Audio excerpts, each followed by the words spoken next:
Just shut up, stop talking, cease and desist. There's a good girl. Go, go, go, go, go, go, go, go, go, go, go.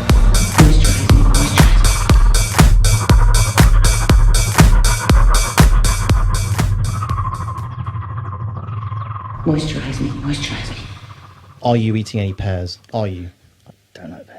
You don't like, but that's all right because that's the name of the show, and the doctor tells us to not eat pears, which I know jumping very much ahead to the end of his timeline. I'm trying to remember if he actually says it at any other point or any other version of him says it. I can't remember. No, I neither. I know that it just came out of nowhere. I think there's constantly the banana's a good thing. Yeah.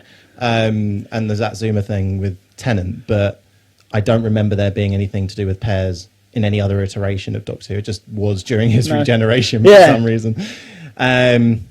But so... I don't think there was a fruit thing with Matt Smith, was there? He didn't like apples. No, but he didn't like a lot. He didn't like a lot during his... Bananas did then come up again, and I only know this because I've only very recently rewatched the episode, but the Let's Kill Hitler episode, where he does that very kind of Sherlock-esque switcheroo with River's gun. Yes, yeah. But apart from that, I can't remember Matt having any kind of specific fruit line. I don't think so. But yeah, so this is the first episode of our Docky Who rewatch, or just general natter podcast, where, like all good shows, we're starting from not the beginning, and instead we're starting from the 12th Doctor, episode 1. And if I should have my notes out, but if I remember correctly, that's Deep Breath. It is indeed. You told me, I think when we first started talking about you being on the show, that the 12th Doctor is your favourite. Yeah. Oh, okay, cool. Yeah, for sure. I was introduced to Doctor Who with 9. Okay. And I was solidly in love with him. Was that during its original broadcast? Yeah. Oh, nice. Yeah. It was basically my mum going, "Oh, you'll really like this." And I did. And then after I started watching that, I then digged up as much of old Who as I could find. I had it all on VHS, as much as I could on VHS. I had a lot of old Who. But yeah, and then Peter Capaldi entered the scene. Yeah. And I think For the third time. For the third time, yeah. Yeah, third time in the universe. Yeah. Have you seen his other... Well, I know... I'd imagine you've seen... and Children of Earth, yeah. Yes, a particularly dark version of Capaldi character within Doctor Who. Absolutely. There was a lot of talk when he was announced being the 12th Doctor that they were going to somehow tie that up, but I think they probably look back on that as like, there's no way for us to do this, where it wouldn't encourage kids to then watch it and be like, shit. Yeah, be completely scarred. I like that they tied in the Pompeii later on. But I don't... Albeit as stretched as it was. Yeah.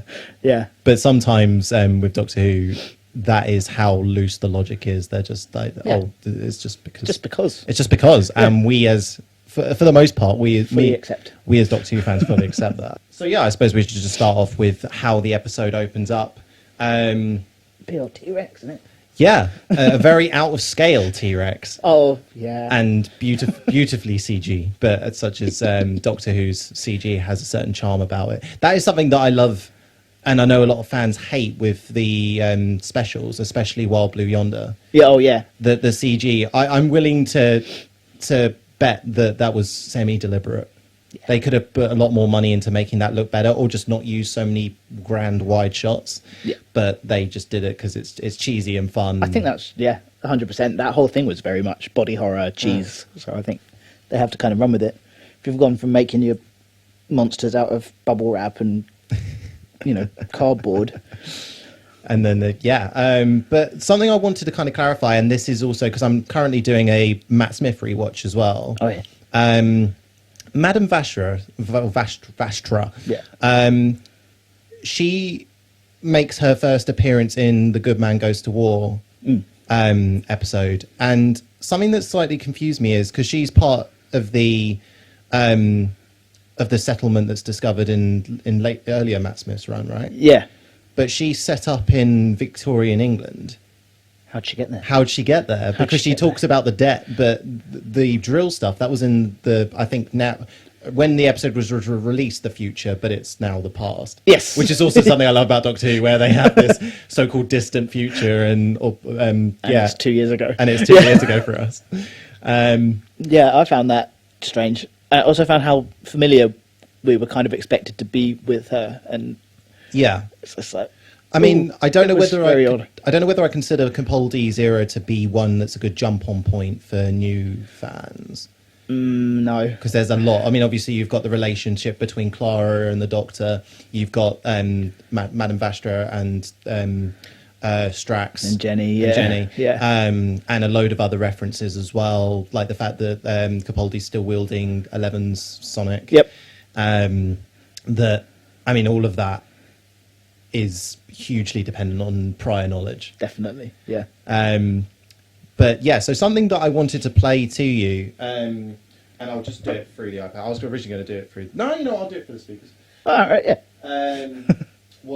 So I mentioned earlier about the Doctor Who lockdown stuff, and this is a piece that they did about because I'm guessing that you picked up from the episode that there's a loose tie-in with the Girl in the Fireplace. Yes. Because of the ship in it being the sister ship of the Madame de Pompadour.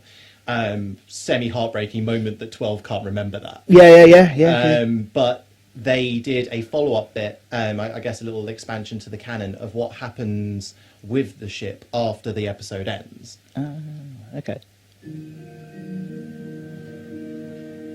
You are so quiet, my love. If I could see your face more clearly, I should know if you were cross. Are you cross, my lonely angel? Versailles is silent now. I have often complained of the ceaseless chatter, but I fear I've come to miss it. What has become of all the merry chatter? Where are all the people? Why are you so quiet, Doctor? In the many years I waited for you, I imagined we would talk the night away, you and I. And yet, the dark remains, and you are silent. Why can't I see your face, Doctor? I have been assailed by a dream of late, and yet not precisely a dream. I have thoughts in the dark which trouble me. Those clockwork monsters who came to take my head. You told me once that they were in the habit of making portraits of my mind. I believe you said they were scanning my brain, but then you always had such a comical turn of phrase. I took your words to mean that they had made a catalogue of my thoughts and memories and stored them for safekeeping in something I think you called a computer. A computer inside a vessel lost in a distant void. The idea makes me shiver. This computer, Doctor, full of my thoughts and memories and secrets, might it not in time come to mistake itself for me? I fear for this computer creature, Doctor, abandoned in infinite silence. I am prone to loneliness. Perhaps it will share my weakness. I look to you for comfort, but I cannot see you. Why can't I see you? Why is it so quiet, Doctor? Why can't I feel the breath in my lungs or the air stirring on my skin? Where am I, Doctor? Where am I, Doctor? Where am I?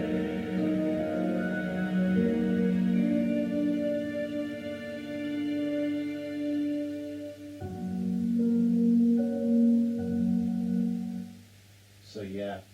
A bit brutal, isn't it? Yeah, just Blimey. an additional bit of heartbreak for that. That was really... Ooh, okay. Otherwise heartbreaking Yeah. story. That whole story was just beautiful. It was. So lovely. It was absolutely gorgeous, and I didn't realise until quite recently that actress and Tennant dated for a period of time.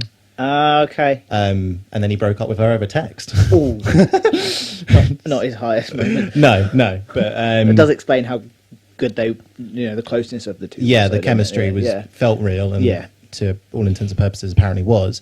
But yeah, just an additional bit of because you apart from this episode, you never really hear about the Madame de Pompadour again. It never comes back up, and just to have that idea that the clockwork droid semi-succeeded when they had, because that was the whole point, that they'd use her brain as the control unit for the mothership. Yeah. But they were still kind of testing that by using these bits of her mind and memories.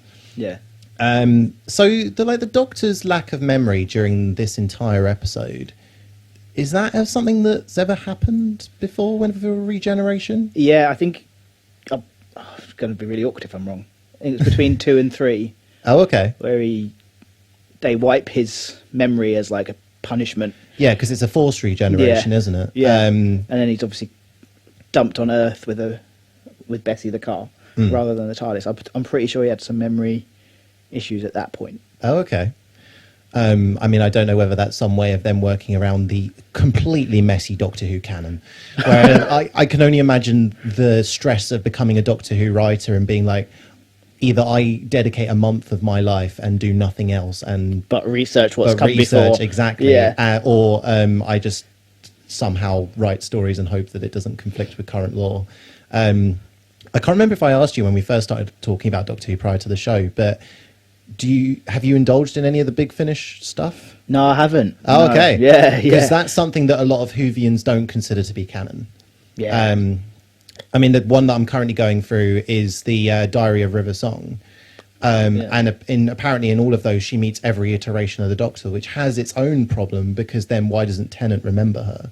Yeah, no, that does kind of... Unless at the end, throw I've things only up. just started, unless at the end where maybe they do like a mind wipe, which is always their easy way around. Maybe, yeah. Of, But I think for a show about a time-travelling alien, some fans get too hung up on They do, certain things, and just enjoy it. If it's Yeah. fun and it adds some extra little bit that you can go, oh, I like that, that's fine. Yeah. But yeah, I think not considering it canon is a bit unfair. Yeah, to all the writers. It's the same writers, and well, similar writers. And same actors. Similar 'cause actors, yeah. They have, Tennant's been back to do God knows how many. Yeah. And Chris Um, Eccleston came back for some, didn't he? Yep. And some of the ones that I've been really getting into is the War Master series with Derek Oh Jacobi. yeah, no, you mentioned, yeah. The whole idea of him running an allotment and him being so very kind of Dr. Yana, but then up to the point of where if there's an invasive weed, he will go full master on it. Like, I will obliterate Actually, you. yeah.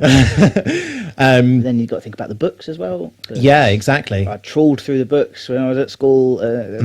That's not, is it concurrent as well? I think the books might be, yeah. Because they were just random, like, Nine and Rose adventures and stuff. Just But much like the Big Finish stuff, they always seem to be hugely unconsequential when it comes to lore. Like, there's never a character who dies, and there's never a bit of something that happens on Earth that then is never referenced again. Although, if we're looking at stuff that's never referenced, they never talk about the giant T-Rex. they don't. That's never brought up. In That would people's, absolutely history be in the books, is history it? books. And I know it gets burnt up, but surely there's some bone remains or something that would then find its way into some kind of museum. Or some like sketch artist that's taken a sketching of it or something. You're telling me there's multiple people who sit down and sketch the same London landmarks, but have never once been like, they saw a T-Rex and like, no. No, I'm not interested in sketching that. Absolutely not. It's obscuring Big Ben. So one thing that I always love about Doctor Who is when it tackles real world problems and themes, because one thing that a lot of people fail to understand, especially in the new fandom these days, is that Doctor Who has always tried to be very progressive. Yep. And always tried to go with the times, which is wonderful. But one thing that I love during this episode is the Madame Vastra veil moment, where there's like a hard cut and then she isn't wearing it. And then Clara asks her when she stopped wearing the veil, to which her response is when you stop seeing it. Yeah. And that's, it's gorgeous. Yeah. No, because I do remember when I first watched it, when it first broadcast, I was like, oh, mistake, So I was just like, where's her veil gone? You can't have let this slide in the editing. No. And then, obviously Clara comes out with it and it's like, oh, that's just a really lovely... It's a really lovely moment. It's really, really nice. So the Clockwork droids are back. Yes. And I don't know whether, apart from them being on the same sister ship, whether there's much of an association, because the Clockwork droids in this episode talk a lot about the Promised Land, which is never mentioned by the ones in The Girl in the Fireplace. But I suppose they have very limited dialogue, whereas this one's far more human. Yeah, far more advanced. They've got more human attributes rather than just the masks and things. But still retain the steampunky-esque clockwork, which is wonderful. It's genius. I love when Doctor Who goes steampunk. I mean, again, during my Matt Smith rewatch, a perfect example of that would be probably one of my favourite Christmas specials. I can't remember the name of the episode, but the one where it's essentially the Scrooge clone. Oh, yes. I think it's called A Christmas Carol. Yes, I think I you think might they be are right. just calling it a Christmas Carol. Yeah, they're not even batting yeah. around the bush. Yeah. I think even at one point during the episode, Scrooge is mentioned, and he's like, "Oh my gosh, Yeah, it's exactly it's the same thing. Because Matt Smith's Doctor goes to the past, doesn't he? And then you have Amy's like presence as the present ghost, and then he takes. Yeah, it is. I'm pretty sure it's called Christmas Carol. And the kind of steampunky-esque town with all the people fish. wearing the goggles and the fish, Yeah. and it's just such a fun idea, combining that Victorian era steam power with something quite futuristic, and we get elements of that during this episode as well. Yeah. So I do love Strax. I really do. I think he actually gets better as his appearances occur throughout Doctor Who. Yeah. But one thing that I always find a reoccurring theme with Whovians out there, whether they be people who grew up with the classic series or new fans, is that these are always the worst depictions of the Sontarans. Yeah. I know that Does take the fear away. yeah, absolutely. And I know that at least in aesthetic properties, Jodie's era brought the old appearance of them back and modernized it as well. They still had their silly moments, but Of course they did. but they were far more sinister to look at, because the whole idea is that they're clones, and the cloning process is so quick that they almost look like they are melting and kind of falling apart because they are just disposable units. Yeah. And I love Strax's inability to kind of see Clara as a female and make that kind of association, and also that brilliant moment where it's very clear that Clara has something most promiscuous on her mind. Yeah. She's just like, absolutely not. Is that sport? It could be sport. Yeah. It's just complete inability to grasp any concept of like, not embarrassment. I can't think of the word. Tact. He has no tact. Or, any modesty. He just doesn't Yeah, understand. he doesn't give a shit. No. Sorry. No, you're fine. Are we going for swearing Yeah, or not? we are, yeah. Welcome to a podcast where we can, absolutely, because this is also an opportunity for you to tell me at any point, Regan, shut the fuck up. If I'm saying, like, if there's any point that I say, and it's like, you are in the minority of this opinion when it comes to Doctor Who. I don't think that's fair. When I first watched the televisation of this, I'd started to form the opinion that I didn't like Clara as a companion. I know that's a hot... See, look, I said that because then you can be like, shut the fuck up. Yeah, I don't think it's a shut the fuck up. I think it is like... I think there's two camps, really. Like, there's either Clara dislikers, Clara lovers, and then there's no one really that kind of just goes... Eh. Yeah, I think I preferred her a lot with Matt than Yeah. I do with Capaldi. I think there are too many points where she forgets, and I know it may sound a bit odd me saying like you should always respect the Doctor, because the beauty of the companion, at least in the new era, is that they usually have companions that pull them up on their ship. Yeah, challenge them. Which is wonderful, and that's because that really wasn't, or at least what I've seen in Old Who, it really wasn't all that. It really wasn't. No, They were just- they the were Doctor even- was in charge. That was pretty much it. And There were a couple of yeah, I mean but, Sarah Jane, I was Ace. yeah. But Characters like, as much as I love them, and they're very much becoming my favourite Old Who companions, characters like Joe Grant are just ditzy. they're just there. But yeah, I feel like when Clara started to make too many decisions and hold the Doctor accountable for too many different things and take control, I think it was, if I were a companion of the Doctor, I think I'd never forget how fortunate and privileged I am to be traveling with this incredible being, with this incredible technology that we'll never know, and this ability to traverse both space and time. And I think it just annoyed me when that was forgotten. I agree. Yeah. But with that said, I still had a couple of crying moments during this episode. Chief among them, we'll get to it, but it's towards the end of the episode. Here's something that, and I know a lot of people struggle with getting old or older. I never really have, and I cannot wait to be in my Willie Nelson phase where I'm just a long beard on a porch with a guitar. That is just a beard. Nothing else. Just a long beard. Guitar covering my modesty. That is life for me. 60 years and onwards. But I can't grasp the idea that Clara's 27. No. It doesn't track. And there's several. I mean, I still can't get my head around the fact that when Matt Smith started as the 11th Doctor, that he was 26. That's nuts. Mental. I can't get my head around it. I know he's. I think it is still the case. The youngest actor to ever play the Doctor, because I don't know how old Shooty. I think Shooty's early 30s. I think so. Yeah, I think it's like 31, 32. But yeah, I still can't get my head around it because he has such a mature face. He really did. Like, he was really able to carry across the however many thousands of years the Doctor had been living at that time. Maybe wearing quite smart clothes kind of makes the brings out the maturity in people. But so talking about clothes, the Doctor spends the majority of this episode in a nightgown. Pretty much, yeah, with some hobo gloves and a coat. Yes, so the coat he nicks, doesn't he? He does. Poor tramp. And if I may have to go back and double check this, but I'm fairly sure that actor was previously married to Elizabeth Sladen. Oh. So I don't know whether that was like a little gentle nod. Oh, that would have been quite lovely. Yeah. I don't know that. Because I've only just finished rewatching the Sarah Jane Adventures, and I've forgotten how many crying moments there are in that. Hard. It's brilliant. I think that series is brutal for hugely underrated. Yeah, it really was. It just kind of dropped off of the radar a little bit, didn't it? It did. Carried on for as long as it could, but just vanished. And I will say that the writing did start to lose its quality. Yeah. And that had nothing to do with the new kids that were a part of it. I fell in love with the character of Rani just as much as I did with Maria, even though Maria had a real short run. And Clyde is always a lot of fun. In fact, real tangent, but Clyde's best episode, The Curse of Clyde Langer. Oh yeah, absolutely smashing episode. Very much really clearly a budget-saving episode because I think the weakest part of that episode, ironically, is the bit that's the main focus is the totem. Whenever the totem's in shot, it looks fucking awful.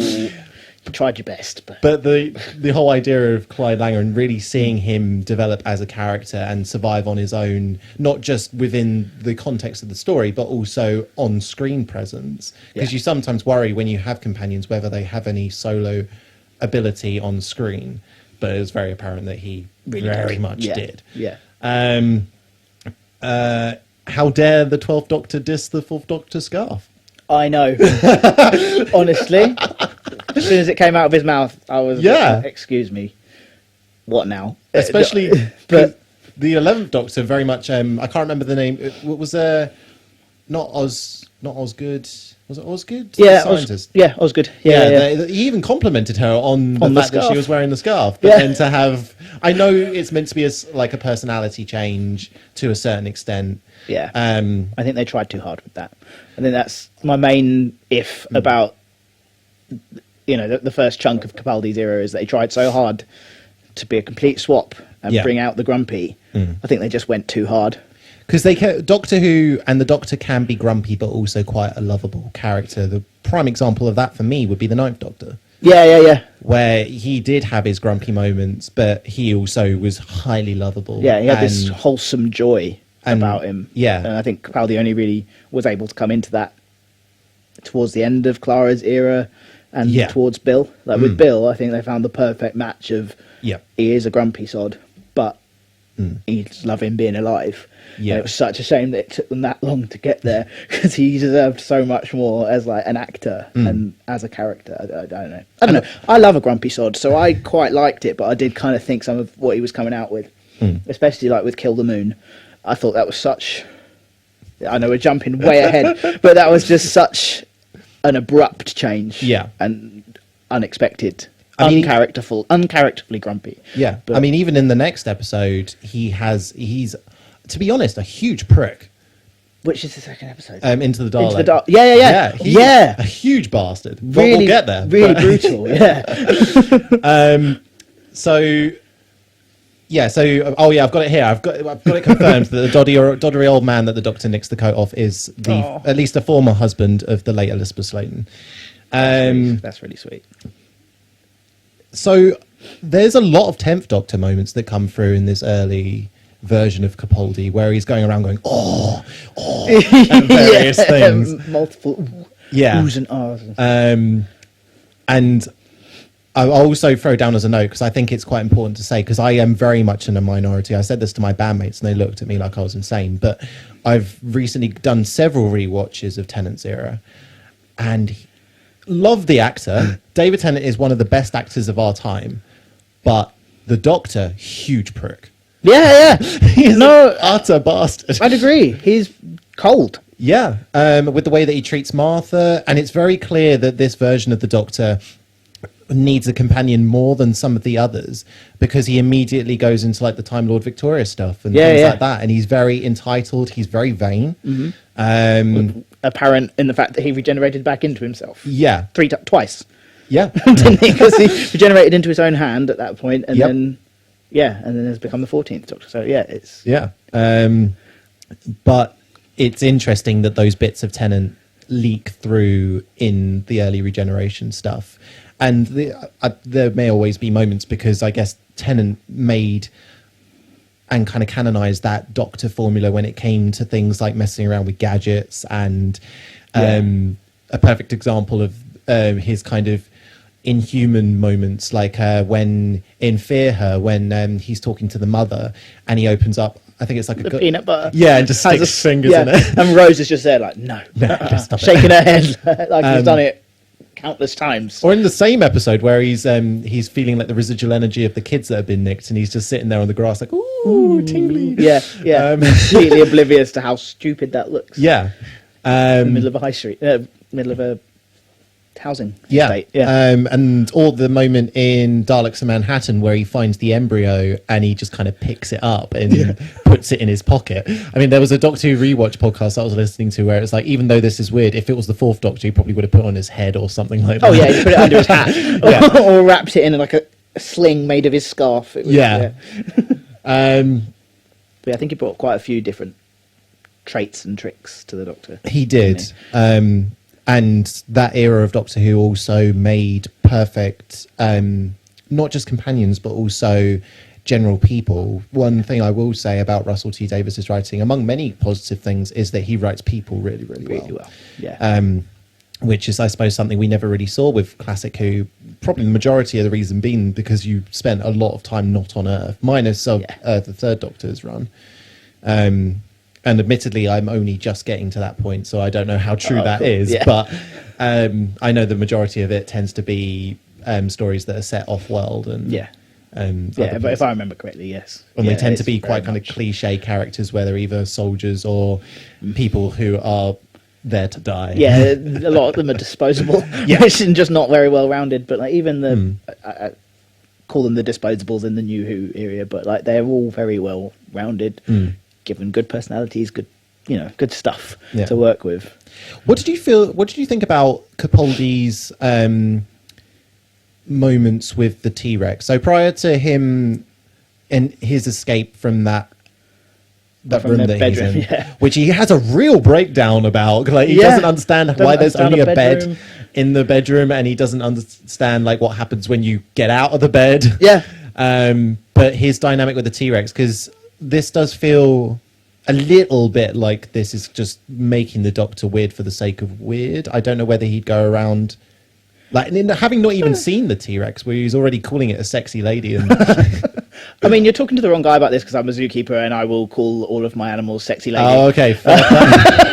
I'll be walking up to my rhinos and going, all right, big girl, what are you doing? And just talking to them like that. So, like, from an animal person perspective, it's very believable. Oh, okay. It's quite nicely in line with the weird vibe of him just coming out of regeneration, acting very strange. Yeah. But I quite liked it. I thought it was very sweet. I was also pretty devastated when the T-Rex was burnt to death. Yes. So I felt that, and, him saying sorry to her, I've done that on multiple occasions if one of my animals has been sick. So it's very realistic, I felt. No, that's fair. I suppose, I'm unusual, outlook on that, but yeah. No, that's fair. I suppose I'm being neglectful of the other times the Doctor's shown this kind of remorse and affection towards creatures that otherwise humans tend to turn their noses up. A great example of that would be the Ood. Yeah, the Ood, or even the little pig pilot. Yeah, in Chris Eccleston's era. He was scared. He was so scared, and it was just like, the force of which he shouted at those soldiers was just like, it was beautiful. Yeah, I think it's nice that it, it's quite a powerful bit of the Doctor's ethos is that everything is the same. Everything has the same value. Yeah. Which I thought was quite nice. And I suppose also a Doctor that's, I'm not going to say, well, at least in Eccleston's situation, fresh out of the Time War, the amount of innocence he's seen being devastated and destroyed. Yeah. It's just another reminder of that. Of more something death, that he's attempted to kind of put behind him and move on from. I know the 12th Doctor's gone through stuff like the Pandorica and other events that are far, well, not far more devastating, but just as devastating or devastating in their own right. Moments like that could probably be a refresher and a reminder of everything that he went through. Yeah. So the idea, I might be skipping ahead a little bit. So the Doctor leaves his confinement and he has a very unrealistic fall down a tree. Straight onto a horse. Yeah. Doesn't hurt himself. I mean, that's one thing that seems to be hilariously inconsistent with Doctor Who is how strong the Doctor's body is. Yeah. So the 4th Doctor takes a fall off it's a radio telescope or something. Yeah, and that's it. He regenerates from that. But then Tennant jumps seemingly for no reason out of a ship and then falls through a glass ceiling onto a tile floor and doesn't die. Admittedly is banged up quite a lot, but he doesn't die from that. No. So yeah, there's inconsistence everywhere. But one that I can absolutely just be like, all right, okay. Yeah, cool, fine. And he rides away to the Thames, and just as he arrives, the T-Rex bursts into flames, and like you say, you have that really beautiful, remorseful moment where I think he's real sad about moments where I was really sad. A creature that probably all the humans present were quite not happy to see go, but were terrified that it was there. Yeah. And it was there through no fault of its own. It's a similar, like, I don't know if I'm reaching, but with like, King Kong element. He was there, because people. And I know that this was like the Doctor's kind of the Doctor's fault. He got caught up in the TARDIS and whatever. But it's not the animal's fault. No, it's just animaling, and it's dead. And I think that was just quite a. I thought it was quite a powerful moment. For a silly T-Rex. Just out of interest, with your reference to King Kong, are we only purely referring to the Jack Black King Kong? I only ask because I know that there are at least modern day versions of King Kong where he very much doesn't care about the humans he's smashing up. The more modern ones have kind of turned him into more of a monster, haven't they? But at least that version. Harry Magnuson stop frame animation he won as well. Magnuson? No, I think that's the wrong name. But the stop motion King Kong and the Jack Black one where he's brought there against his will. It's a similar vibe, it just reminds people how shitty people can be.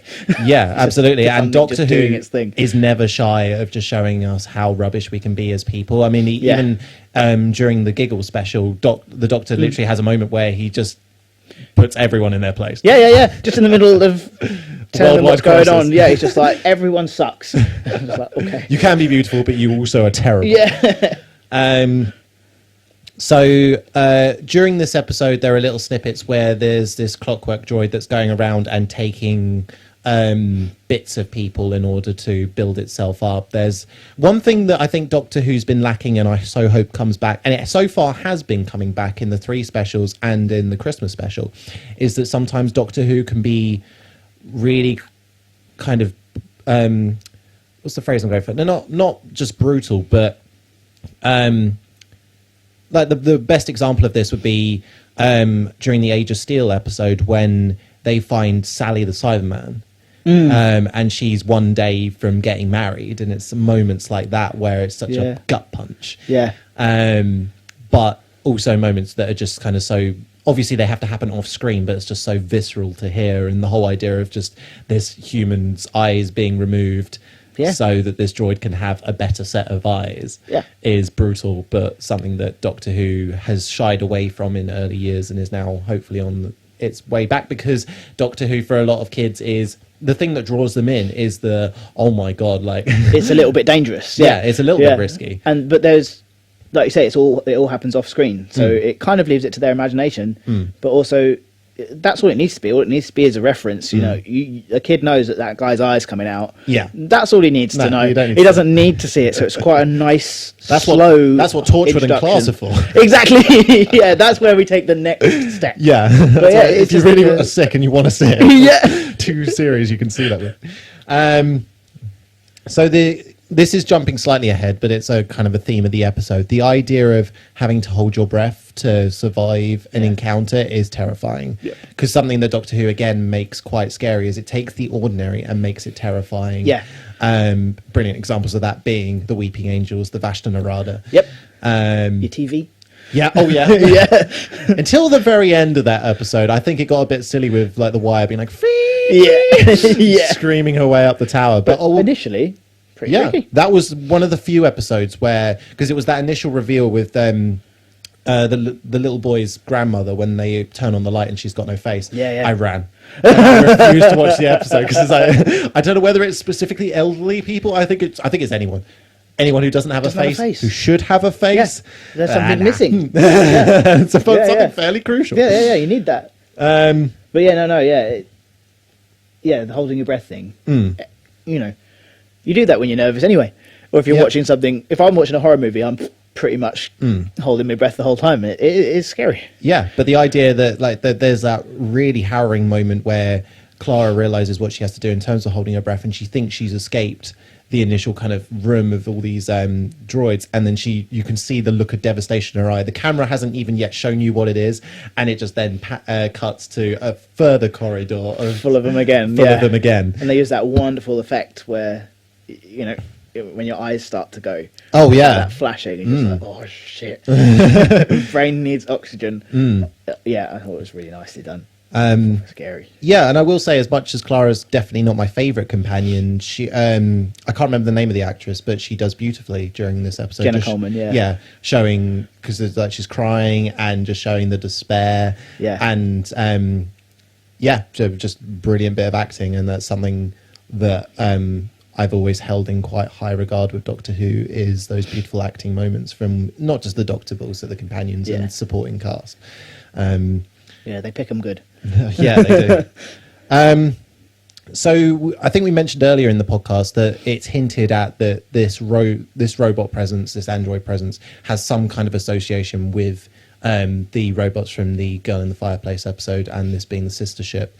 And again, kind of doubling back to what I was saying earlier about the brutality of Doctor Who, the idea that they've rebuilt this ship with human skin. Yeah. And they don't shy away from showing it. I mean, obviously it's not close up, and it's like rough patchwork quilt kind of animation. Yeah. But when I saw it rise up, I'd completely forgotten they'd showed it. I just sat there thinking, wow, okay. Yeah, they actually went there. They went there. You can see that. You can literally see its skin. Yeah, and it's not even like Cassandra-esque. Well, I know it wouldn't be with Cassandra because she's one person, but they even go to the trouble of showing the different skin tones of these different bits of skin. It's just a brilliant and furtherly brutal Doctor Who moment. I just want to know which one of the Clockwork droids actually sat there and sewed them all together. I don't think it was the lead one. He probably just went there, because that's something that's quite interesting. The rest of the Clockwork droids appear to be far less impressive than the lead one. This one, I guess they kind of set up a hierarchy where he's the one that they focus on most in terms of the technology. Yeah. And everyone else is just there to be a soldier or they're a very worker. much the drones, aren't they? They're just like, because they're told. There's that beautiful moment where Clara and the Doctor meet in the restaurant, and it's, unless you've watched the episode already, it's very slowly lets you know that these no one in there are people. No, they're all, because isn't it something about a draft that the Doctor notices? Yeah, there's no wind. Yeah, there's no breath. There's no wind. Just the beautiful kind of back and forth between Clara and the Doctor about the coat, and how, because this is something else about the Doctor I've noticed in his 12th regeneration, is, at least in the early stages of it, he's very much like a child. You get those kind of childish moments where a child might have broken something or might have done something wrong, and they will go through every single version of this lie prior to them accepting the truth of the matter. And it's very much the same thing about the coat. And it's like he's relearning empathy and you know, everything. He's just relearning it all. Which, I suppose, having now taken that look on it, I can be slightly more forgiving of the Doctor that we see in this second episode. Yeah. Because I suppose you could argue that the Doctor's empathy is very much, at least in this new era of Doctor Who, is very much a product of the companions and the people that he spends time with. Yeah. And someone out at the time who done what he did wouldn't have that kind of empathy. Yeah. So further, I do like to double back to I suppose this new kind of triple duo of the team of time, I guess. Yeah, they've got a name. I can't remember what it is. I know there's some Big Finish stuff of them out there. Paternoster? They've got a name. I can't remember. The beautiful entry scene with Madame Vastra and Jenny, doing the kind of I don't know what it's called. I bet there's a beautiful theatrical designation for the dancing on bits of cloth. Yeah. They do that beautiful entry and then just Strax eats shit and hits Boom. the floor. Yeah. Apparently this isn't the first time this has happened. Yeah, because they're just saying about, we'll use the stairs. We told you about this before. Which is just genius. Just means that, goes to show they've been getting up to stuff without the Doctor, which is quite nice that they're self-contained. And unfortunately, that could. I do sometimes. I know that Big Finish stuff is so much easier to churn out because you don't have to build a set, you don't have to hire VFX artists, you don't have to render stuff. But I do sometimes wish some of those stories were told visually because some of them are so good. And I would love to see more of that team because I don't. This might be a slight spoiler for anyone who's watching along with us and hasn't yet seen some of 12 stuff or anything in the future, but I don't remember if we see them again after this. I don't think we do. Maybe it's just a nice way to kind of pass the torch between Matt Smith's, so it's not too jarring, because it's obviously a very different version of the Doctor, and they wanted some familiar traits. Yeah, I think they're trying to soft change it with it. Yeah. Plus, also, Madame Vastra is a beautiful character in many ways, but also one who can take Clara aside and who's obviously very panicked about this version of the Doctor that she now has to deal with, and remind her that that is the same person, and he's scared, and he needs her to kind of be steadfast and to trust in him and be there when he needs her.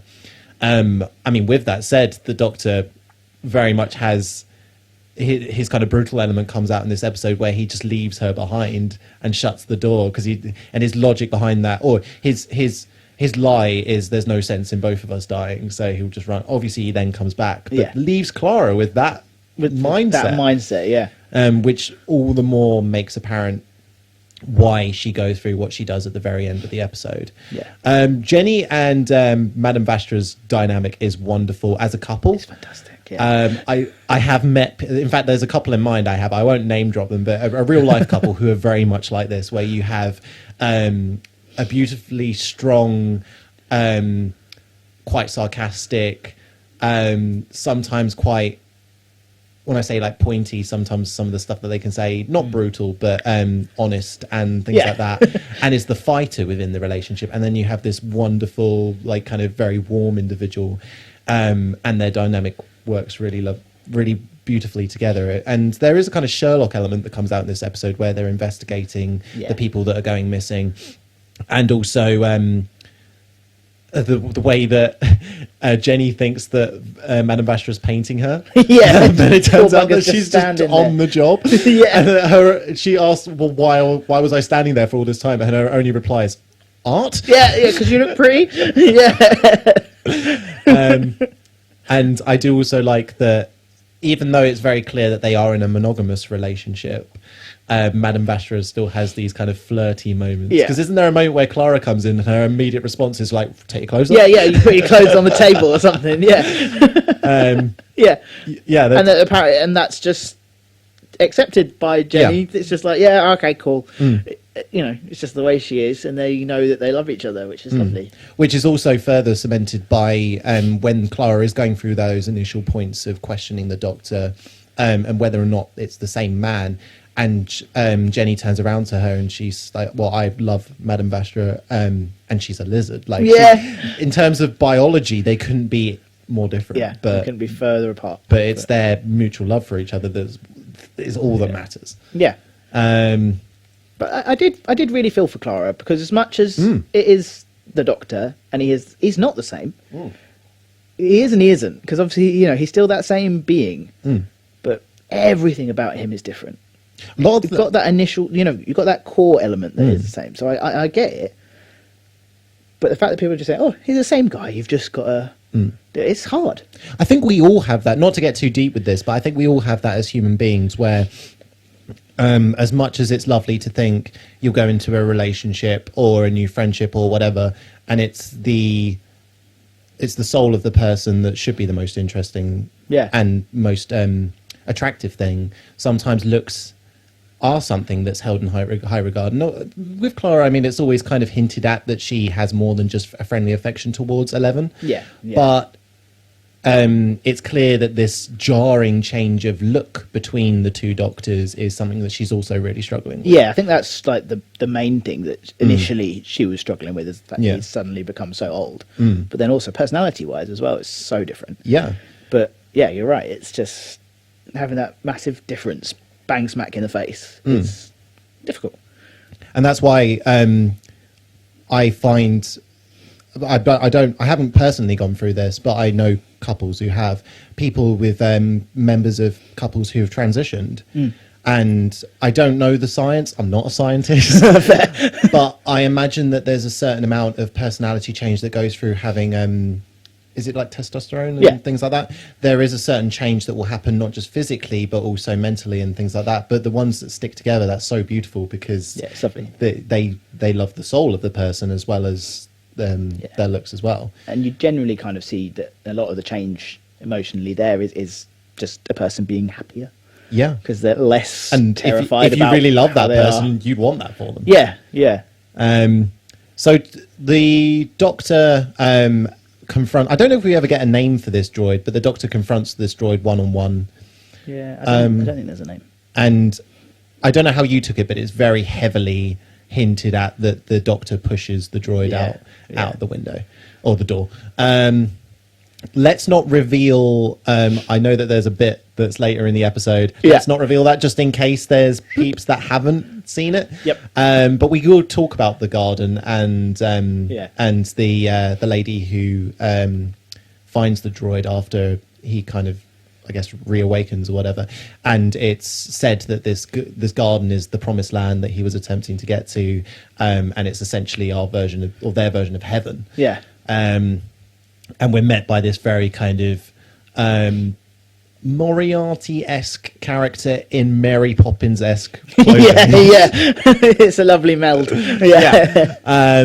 More on her further down the line.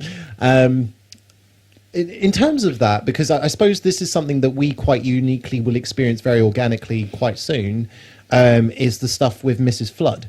Yeah. So I know a lot of fans are a bit upset because Russell's already said in Doctor Who Unleashed that that Mrs. Flood is going to be quite important. Yeah. That this wasn't just like a throwaway fourth wall break moment or just the cheeky character who, the TARDIS has been around a fair bit. I dare say that was probably... Somebody's going to recognise it. Yeah, I mean, like, a good example of that would be Torchwood Season 2's opening, where the Torchwood team are chasing this blowfish alien. Yes. And there's that elderly lady that the blowfish allows to cross the road. And as the team pull away, she just remarks the scene with, like, bloody Torchwood. So it's very clear there are people that retain this knowledge.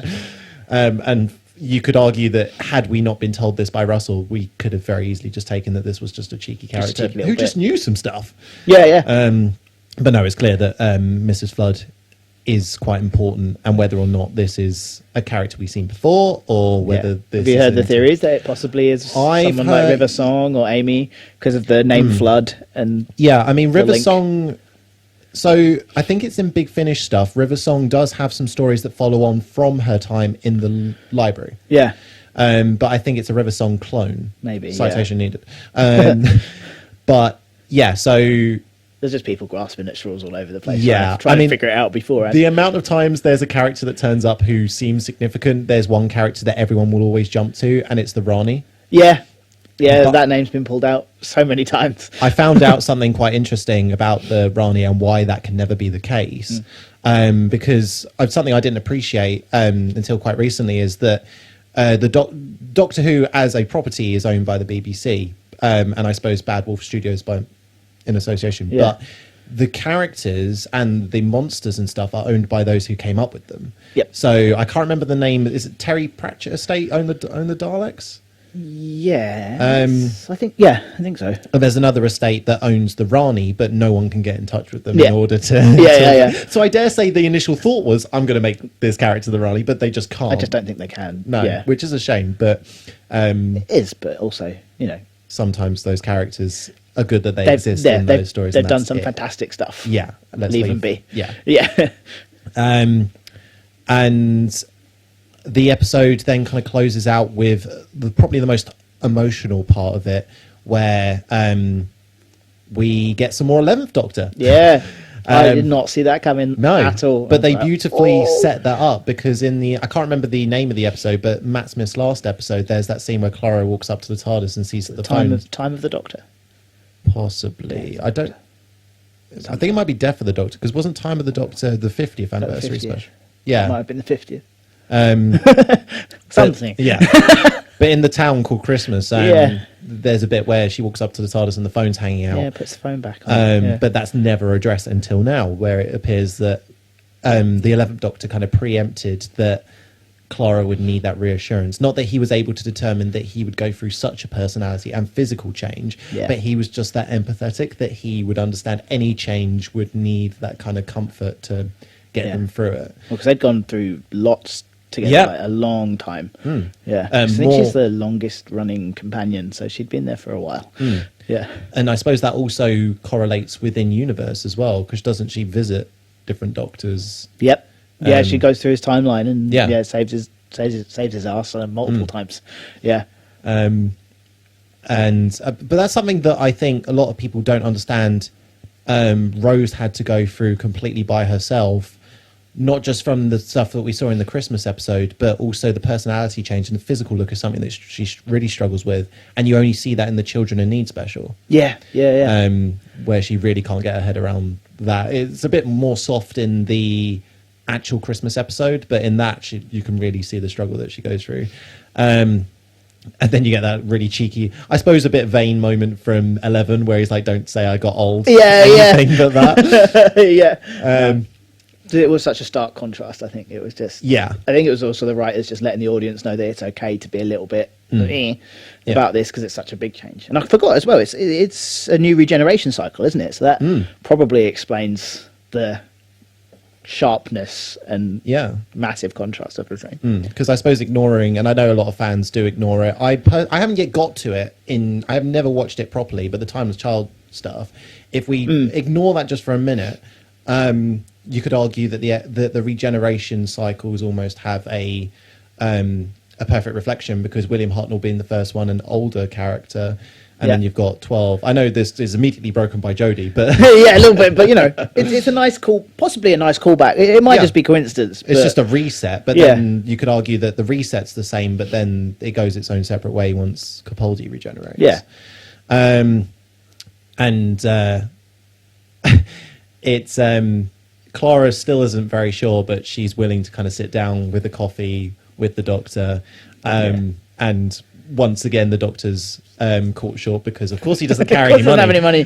Why would he have money? Of all the various planets and timelines, that he visits, why would he have money? I still... No, but the Doctor sometimes does carry around... No, I'm thinking about Voyage of the Damned, but that credit card is property of... I can't remember the name of the character. Mr. Copper. Yes. The only time the Doctor really kind of uses money and uses it, I suppose, as a weapon or a defense is during the earlier Christmas special, where he sonics ATM and just shoots money in it. That's, I guess, how the episode ends. As regeneration stories, I know some of them can be a bit rough. And from what I hear about from the Who community is that after the third Doctor, they're quite rough in terms of quality and story. Yeah. But how did you enjoy it? I know, like you say, it's very different to the Capaldi that becomes the version that we love. Yeah. But how did you, as a story? To be fair, I thought it was pretty decent in that it didn't focus too heavily on the regeneration on its own. Is that he had a whole other kettle of fish to be dealing with at the same time. Yeah.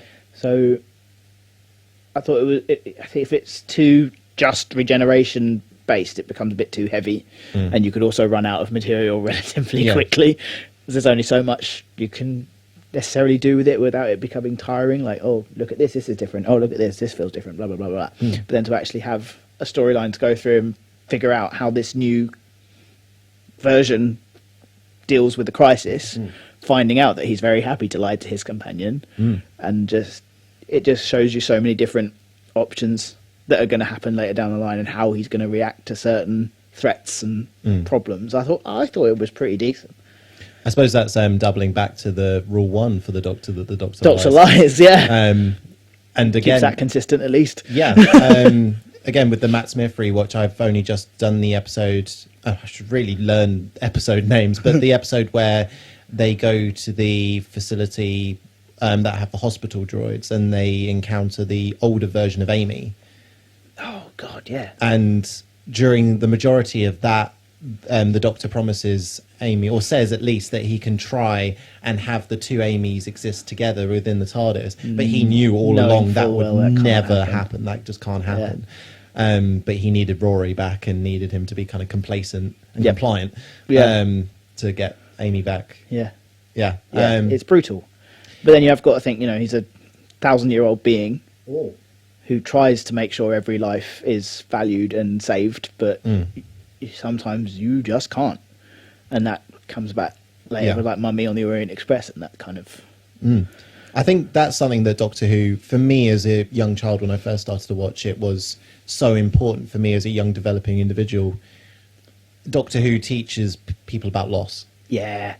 And brutally. Yeah, well, very brutally. But I think that's helpful because, you don't really want to bat around the bush no. with that. I know sometimes parents do, and I think that obviously that's up to their own discretion with their children. Yeah. When it comes to, say, like a pet where it's gone to go and live on a farm or something like that. Yeah. But I think it's beautifully brutal. Yeah. That is exactly what I wanted to say earlier. Sometimes it can be, and that's not us kind of like... A good example of this, and when I say beautifully beautiful in this, it's beautifully brutal in this context. It's not because I'm enjoying it for the wrong reasons, but the Christmas episode with Shooty Gatwell, where, and this is quite a controversial opinion in its own right, the Goblin song.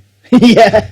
If you watch or have the lyrics up to that, there's some choice that they throw around for that, but it's Doctor Who again, sometimes.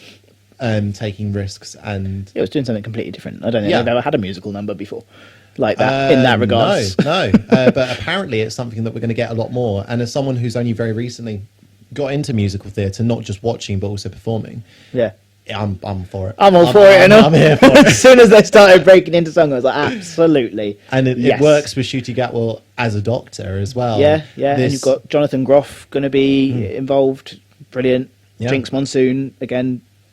Musical theatre-esque base, so it's going to be fun. I think it's going to be great. And that's something that I really struggled when it came to Jodie's run, was that I struggled with the loss. It was almost a bit of a loss of the whole Lonely God thing, and the Time War wasn't, at least not until it was further into her run, referenced all that much. Yeah. And I really struggled with the idea of letting that go, but because it's so clean-cutly let go with Shooty's run, it's like almost we're going back to classic Who with this chirpy, fun individual where there is no baggage. They've gone through their rehab phase, which is even the terminology they use in the they literally episode. say that he's going through rehab and now he's going to be chirpy and fun. Yeah. Which is something that I love. But thank you so much for joining me for this first episode. Man. I hope as I push off on the recording, you would not have already done it. No. I love it. And you'd be very welcome to join us for an episode. Hopefully you might join us for the second one. I've been Regan.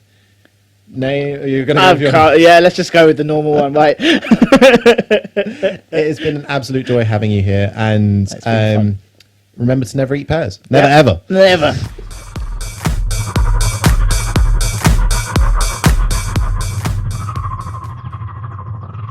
Moisturize me.